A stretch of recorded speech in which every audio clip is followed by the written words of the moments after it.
I'd like to open the meeting to the sharing of testimonies of healing through Christian Science. Chardell from Pennsylvania, go ahead. Oh, good evening, everyone. I'd like to thank you for the service and the wonderful readings and the music tonight. Since coming to the Plainfield Christian Science Church, I have a very long list of gratitude. Most of all, I am grateful for the way my base of thinking is changing. A practitioner once said that in order to be a Christian Scientist, one's thinking must change. This unfolding of new spiritual understanding that changes everything in our lives comes quickly to some and more slowly for others.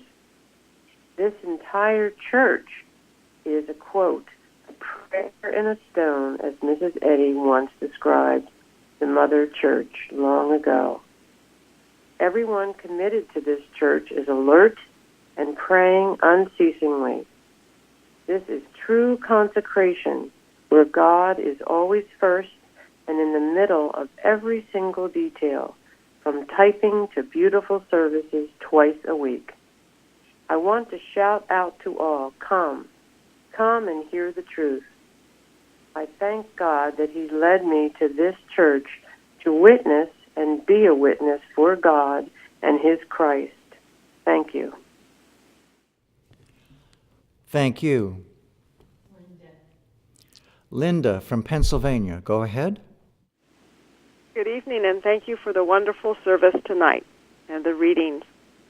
I am so very grateful for all I'm learning here about getting myself out of God's way and even knowing what it means to be in His way in the first place.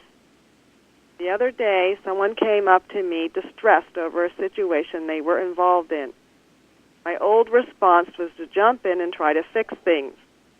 I had a particular history with this person, and my efforts usually took time, energy, and were sometimes confusing and complicated, as it is when God is not in the center of things. Our conversation this time was brief, and I am learning now to get my personal opinions and will out of the way. In the place of that, I am using prayer, trust in God, and quieting my thinking. Many of the prayers that can be found on our website. I often use the ones my practitioner has given me to work with, such as Colossians 1, 9 through 12, about praying for others.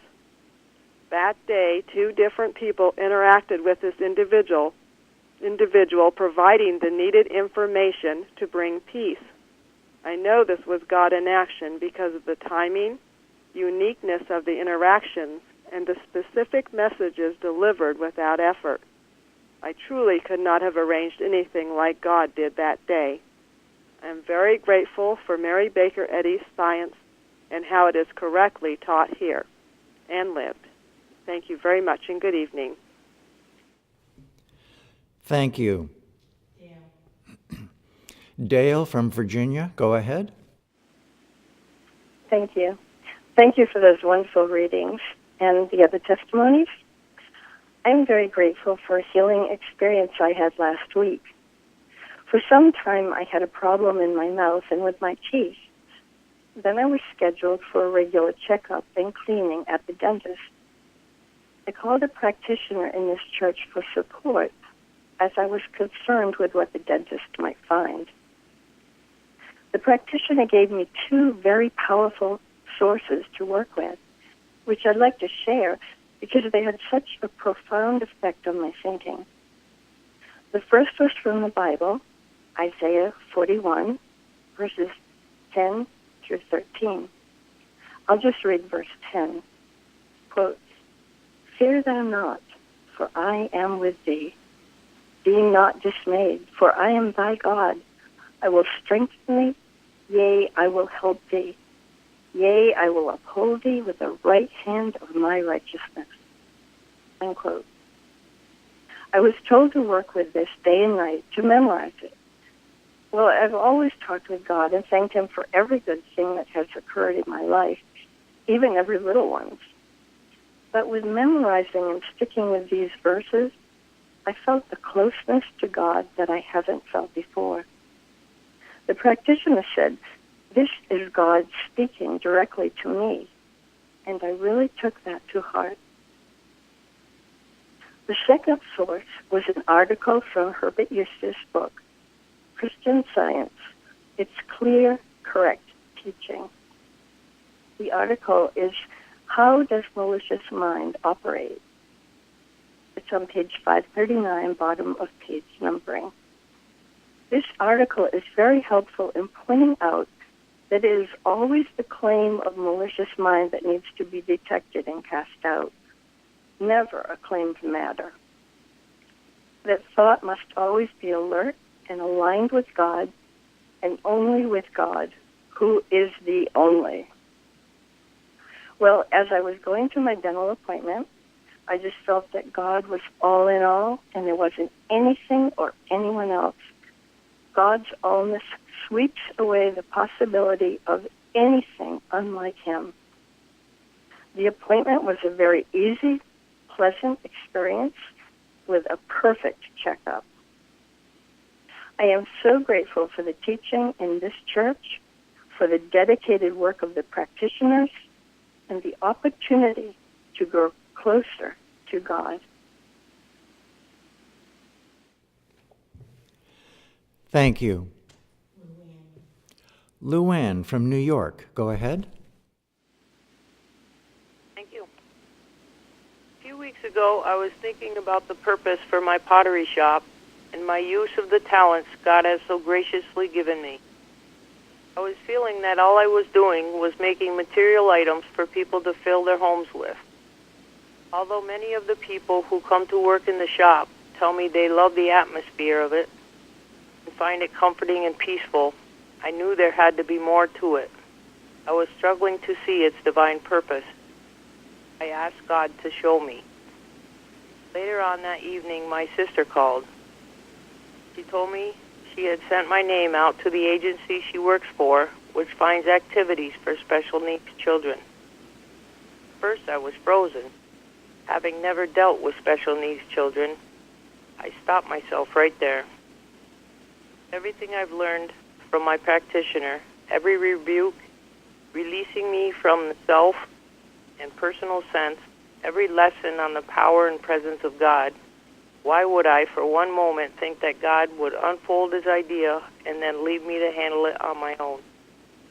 He has been preparing me through the study of Christian Science, strengthening me, filling me with compassion, teaching me to love as he loves, seeing his children as he sees them. I felt a sense of joy come over me and gave gratitude to God. Since then, several children have come into the shop with their caregivers. I cannot even explain the intensity of pure love I feel in my heart when I see these children expressing what is true of their nature in such a natural, unencumbered way.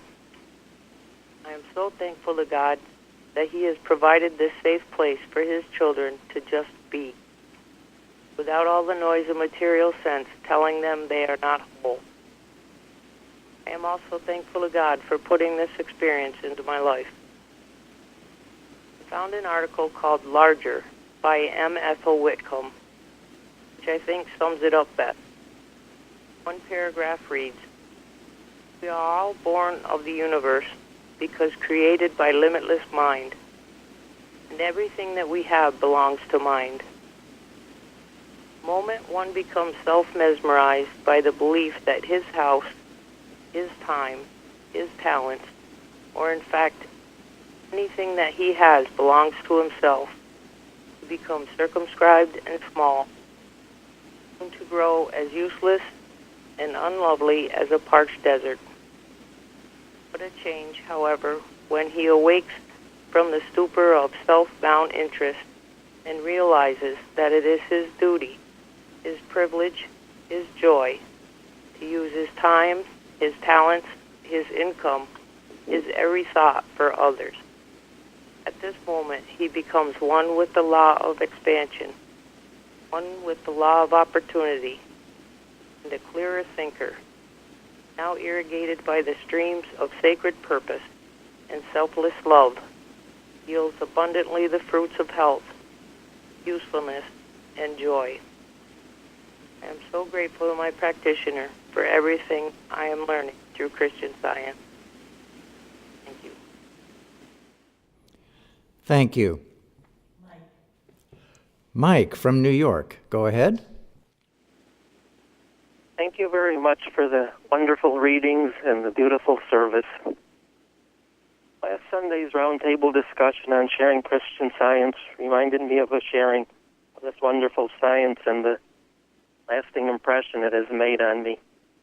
It happened the spring before I went to class instruction. I was fixing fence at my farm, a bit of a drive from here, and had a limited amount of time to finish the job. So it was with a bit of trepidation when, working next to the road, a vehicle stopped and a man with a cane approached me. He had a simple request of wanting to walk around my pond, because while he loved nature, he was limited by some kind of arthritis. Right away, I said he could take walks anytime he desired, but that everything is curable through God. I did mention alternative medicine, also something I had used, but was finding out that Christian Science was a much better healing agent. He said he didn't believe in God, but that didn't stop me from telling him about the pearl of great price. I gave him 2 phone numbers for Christian Science practitioners. Then he went for a walk, and I went back to my fences with no regrets of having talked with him for over an hour of my precious time. The following spring, I was fixing my fences again, down an embankment from the road when a random vehicle stopped. The lady got out. I was curious what and why when the gentleman from the previous year came around from the other side and down the steep embankment. He said, "I've been looking for you because ever since our discussion last year, I no longer need my cane." I was so excited I was literally jumping up and down and declared, "See, there is a God," because I went to class last summer and know how little I understood Christian Science, so it could have only been God's work. He said he still didn't believe in God. I advised him to explore and research Christian Science more, which he kind of shrugged off with a, "But see, I can again climb up the steep bank." I'm more grateful for this demonstration today than I was then. It was one of the irrefutable signs from God that Christian Science is the way. I struggled mightily even after class instruction that year, but was convinced of the truth of Mrs. Eddy's teachings, even if I didn't completely understand and thus practice consistently. It was a compelling reason I went off into the wilderness virtually on my own, because I wasn't getting it. It led me to finally climb on board here at Plainfield, and I'm most grateful to finally be able to learn how to practice scientifically. I'm so grateful to God for giving us his 2 luminaries, Christ Jesus and Mary Baker Eddy. I'm so grateful for God providing us with this opportunity to practice Christian Science correctly with all that is offered here at Plainfield Christian Science Church Independent, with the support of our practitioners and all the participants. I am so grateful for all the good God gives us. Thank you so much. Thank you.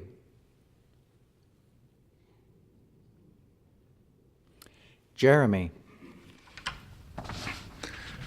I am grateful tonight that God brought me to Plainfield so that I could learn about Christian Science. In the forms of Christianity I was exposed to growing up, I did meet people with faith in God, but they never had any understanding of why he did what he did. The Bible was interpreted by them as the actions of a God that was kind of unreasonable. So I was taught that since we don't really know what to expect of him, just do your best and ask for forgiveness for anything else. As I grew older, this really struck me the wrong way, because unreasonable behavior is not an endearing quality. We can deal with it in young kids, but as they get older, it gets intolerable, and in adults, it becomes inexcusable. So to have the power that created everything be unreasonable was just impossible for me to deal with. I know this was at least part of the reason why I shifted towards atheism. But now, with all I am learning here about Christian Science, I see that God is perfectly reasonable, and that it was only a warped perspective that made me think of him otherwise. Not only does God not work in mysterious ways, he doesn't even work in hidden ways.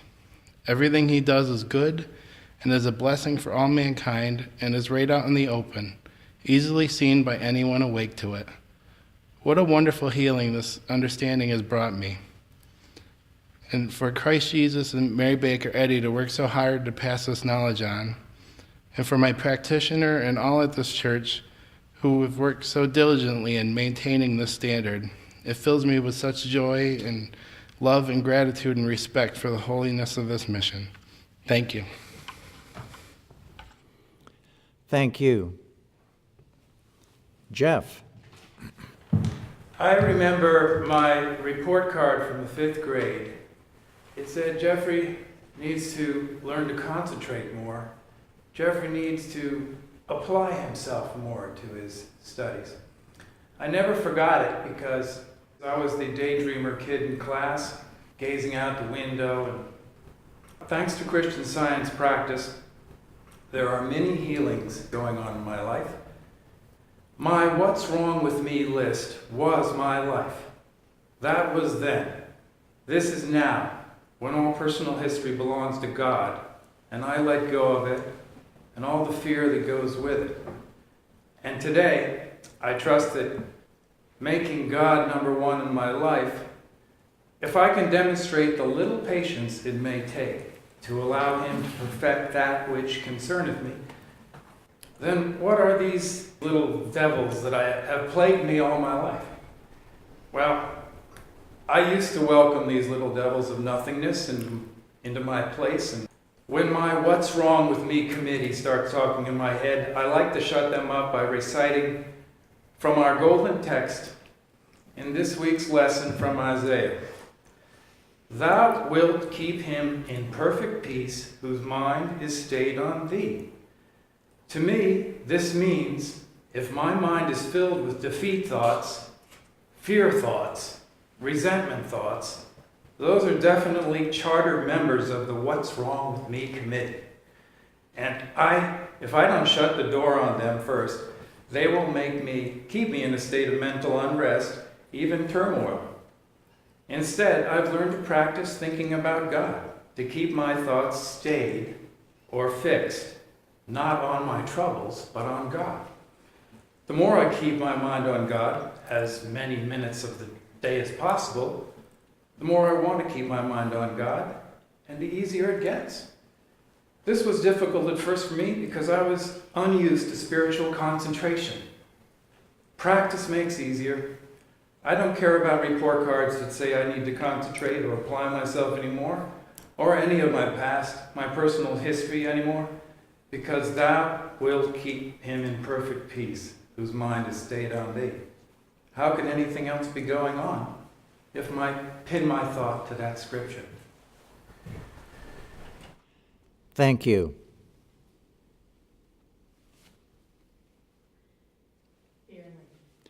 Fairley from Maryland, go ahead. I'm very grateful to Plainfield Church Independent for all I've been learning here to practice Christian Science correctly. I mean, I've really come to understand that we are spiritual beings, not material. So that thoughts and feelings of discord, pain, are not the truth. And I very much appreciate the readings tonight on the fact that evil is not real, the unreality of evil. And I thank you for this beautiful service. Thank you. Florence from Georgia, go ahead. This is Day. Thank you. I'm thankful for the practical teaching of Christian Science in this church, which is helping me to learn and grow from each experience. During a recent roundtable, we discussed the aggressive suggestions from the medical industry in its attempt to influence and even control man. Having 2 children under the age of 3, I've realized that medical control over children is often started immediately with the forceful requirement of vaccines given to infants and children through a large number of shots and oral doses over long periods of time. In my own experience, I reluctantly allowed a pediatrician to give my daughter a few rounds of shots before she turned 1. And when we moved to another state, I used the opportunity to get a waiver to have her exempt from getting any additional vaccines. I soon realized that this was only a temporary solution. When my son was born 6 months ago, and my husband and I were met with the same challenge of whether or not to allow him to be vaccinated, as we know it's not necessary to ensure health. So I must honestly say this is still a challenge. I know that I can only learn and grow from it all. Before my son's last appointment, I prayed in preparation, and afterward I began to think about other parents and their children, those who have and haven't been vaccinated. And the thought came to me that God made, loves, cares for, and protects them all equally, and there is no power apart from his love that can touch them. I'm thankful for the Bible quote that reads, "I know that whatsoever God doeth, it shall be forever. Nothing can be put to it, nor anything taken from it. And God doeth it, that men should fear before him." And for all that I'm given through Christian Science, to help me to overcome fear and to stand strong through every challenge to see the victory. I'm so grateful for all that's going on in this church. Thank you so much for tonight's meeting, for the readings, and all of the testimonies. Thank you. Craig. Thank you for the music and enthusiasm that's played and for the inspiring readings. So important to me, I've learned here. It's important that Christian Scientists, that each of us, that we do well in whatever we do, and that we're lights that walk sometimes in the valley of the shadow of death, but that we bring light to wherever we go. And that helps me. I'm not just doing it for myself, or neither of us, but doing what we're doing so that others will see something special and want to know what it is. Well, I've been given a blessed job, and I had that same feeling, but I was feeling a bunch of confusion, and things were getting difficult. Actually, it was somewhat subtle at first. But I remember I'm not doing this for myself alone, but so that others, would want to know, what's going on. God loves and guides and provides, and is good for everyone. Well, I remember what was told me some time ago from the Bible. God is not the author of confusion, but of peace, joy, and sound mind. And it helped me to lift my thought back off myself to, this is not right, and it's not from God, and if I'm doing God's work, it can be done rightly. Well, as was said in readings, His mercy does endure forever. And that the fear, our anxiety disappeared. Because I wanted to keep this job, and I wanted to do this thing rightly, but I needed some proof that I was the right person for the job. Well, all of a sudden, God gave me a solution to what I was working on that I just thank Him for, because when I looked at it, I honestly said, that's from God. It was elegant, it was beautiful, and it was the reason why I was there. I compared it to what was already done, and it was so much better. And I was able to give my boss something that I was concerned about him rising up in anger over the time it was taking me, but he did nothing like it. Man, I could tell that I felt, he's the right guy for the job. And it made me feel like, I was doing something for others, to be proof that good was going on with me. I thank God for this attitude that I've been helped to keep in this church. Thank you.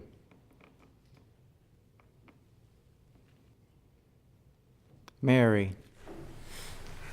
Yeah, I'll read from our church website bulletin board tonight. Maryland, much gratitude for today's roundtable on our week's subject of man, making many significant points about right living, unselfishness, warning about the tendency to attribute an error to another which is actually in oneself, humility. And then Scotland, I find it useful to define me or myself or oneself, etc., as follows, rather than the small version of me which we seek to displace. And he quotes from Science and Health. Question, what are the demands of the science of soul? Answer, the first demand of this science is that thou shalt have no other gods before me. This me is spirit. Therefore the command means this. Thou shalt have no intelligence, no life, no substance, no truth, no love, but that which is spiritual. And then Virginia. Many thanks for this Sunday's March 5th roundtable discussion, in which was mentioned a pamphlet printed in 1963, The Overwhelming Evidence Concerning Spiritual Healings Through Mary Baker Eddy, by Ralph B. Spencer. Mr. Spencer speaks of the second coming of the Christ Spirit. The second coming had been prophesied by both St. John and Jesus, and it came as prophesied. We might say that it came in 4 steps or phases, those of 1844, 1866, 1875, and one to possibly come in 1977. It was noted that in 1977, when the lawsuit occurred and Plainfield Christian Science Church was set free from the organization, now being independent, they were free to practice Mary Baker Eddy's pure revelation of Christian Science, abiding faithfully to every bylaw in the manual. We have certainly been learning in our Bible studies that by their fruits ye shall know them. This independent church is practicing the pure love that Christ Jesus requested his followers to do, with the resultant healing work. Jesus replied to the devil when tempted, "It is written," Matthew 4. We have the proofs and the prophecies in the Bible which are the source and the anchor for all that is done in this independent Plainfield church. I am extremely grateful that these facts are coming to the surface, to know that the power and the presence of the Lord abides here, and that God is working his purpose out. Hymn 82. And then a couple from Pennsylvania. I wish to thank everyone who offers testimonies during our Wednesday evening services. These wonderful healing testimonies range from simple, heartfelt thanks to detailed reflections of thanks. Each one is a blessing to all who are listening. I often think about these testimonies and use them in my prayers. Thank you. And then also, thank you to Mrs. Roberts for the testimony given on March 8th, titled Bringing Our All. This testimony is a blessing that allows you to check yourself on your relationship with God to see if you are truly giving your whole self to God, his love, and his laws. And then finally, an email from someone new in Texas. Hello, I am not a Christian Scientist, though it is something that I've looked into before, and I find it to be a beautiful religion. Recently, I came across hymn 148, recorded on September 29th, 2013, on the Plainfield Church's YouTube channel. The arrangement is the most beautiful that I've ever heard for this hymn, and I was wondering who arranged it and if I can find it in a hymnal. Thank you. And I know Benjamin sent him an answer to his questions. We thank him. We've said that certainly our hymns on the YouTube are the most popular. They get a lot of views, listened to, and I'm grateful for that because it's such beautiful, inspiring music from our Christian Science hymnal. And also, Jim was our organist on Wednesdays, was very gracious. He's offered to play the organ music of some of our beloved hymns, which we can put on our church website, our YouTube, and iCloud. So Thank you, Jim. I would like to just say briefly about singing Happy Birthday to Bruce. I had been reading in the Mother Church, The Destiny of the Mother Church by Bliss Knapp. Bliss Knapp's father, Ira Knapp, had been very straight-laced in his practice of science, and he never ever wanted any mention of birthdays. And he was one that Mrs. Eddy knew quite well. In fact, he often drove Mrs. Eddy for her carriage rides. This was before she was in Chestnut Hill. Anyway, so knowing this about him, she decided to buy him a birthday present. And the point being that softened him. And the letter without the spirit of love, as Bruce said, is very cold and lifeless, and something that we all need to be aware of, that love is always the answer, how we can love more. I'm very grateful tonight for those readings on the unreality of evil. It was a very clear explanation in the Bible, and also Mrs. Eddy, of that truism, that fact. It is a fact that sometimes Christian scientists are scoffed at, the fact that how could evil be unreal? But Mrs. Eddy explains it as clearly as you would explain a mathematical problem. It's just logic.